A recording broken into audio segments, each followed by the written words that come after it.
La ministre de la Femme, de la Famille et de l'Enfant a effectué une rencontre d'échange avec les organisations des femmes pour la promotion du genre. Au cœur des échanges, les enjeux de l'égalité entre l'homme et la femme et la promotion politique et sociale de la femme. Une initiative qui a réjoui les organisations féminines. Nous avons créé un réseau de femmes agricultrices du vivrier. Nous voulons mettre en place un marché de gros autour de toutes ces productions. Une femme, quand elle perd son époux, tout le monde est autour d'elle dans les premiers instants et après elle est laissée pour compte. Et la Fondation travaille principalement sur la question des veuves. Dans cette perspective, la ministre a affiché sa disponibilité à s'investir aux côtés des organisations féminines sur tout ce qui porte à la promotion politique, économique, sociale et culturelle des femmes. Notre partenariat sera de mener ensemble sur le terrain des actions concrètes, concertées et intelligentes avec au bout de résultats patents.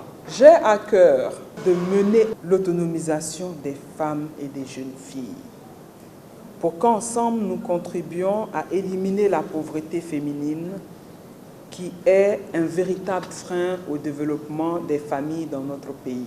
La ministre Nassénéba Touré se dit déterminée à relever le défi lié à la promotion, à l'autonomisation de la femme et à la protection de l'enfant.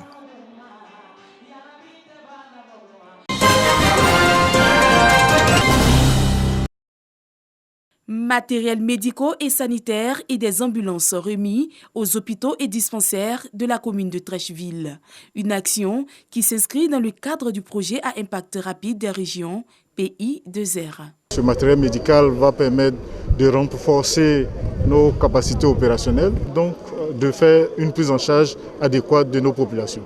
Avec ces 2000 tables bancs et avec les moyens mis pour la construction de cantines scolaires, je pense que nous favorisons les conditions pour nos enfants pour recevoir l'éducation dans de meilleures conditions. Un véhicule a également été remis à la gendarmerie.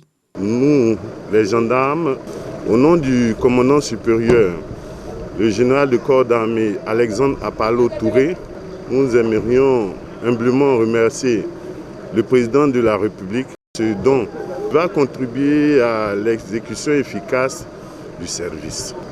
Nous en ferons bon usage pour le bien-être de nos populations. Que cette voiture mise à la disposition de la brigade Laras 3 permettra un meilleur suivi des décisions qui sont prises non seulement au Conseil national de sécurité, mais au niveau du comité communal de sécurité. Le projet à impact rapide des régions traduit en actes la politique sociale du gouvernement PS-Gouv. Amphithéâtre de l'ISTC Polytechnique, ils sont plus d'une soixantaine.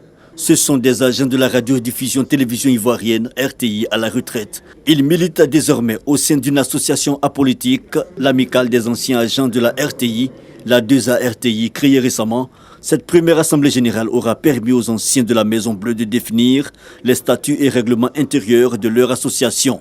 L'Amicale des anciens a pour objectif répondre aux besoins et aspirations des membres en matière de solidarité et d'entraide. Cette première rencontre a favorisé le choix du président de l'amicale, élu pour un mandat de 3 ans renouvelable une seule fois. Diomandé Metouba, ancien journaliste à la radio Côte d'Ivoire, Emmanuel Kofi, aussi journaliste sportif, étaient les deux candidats. Élu pour présider aux destinées de cette nouvelle amicale, Emmanuel Kofi a invité les membres à l'unité et à la solidarité. Il s'est engagé à se mettre à la disposition de tous les membres, peut être membre de l'amicale des anciens agents de la RTI, tout agent retraité de la RTI.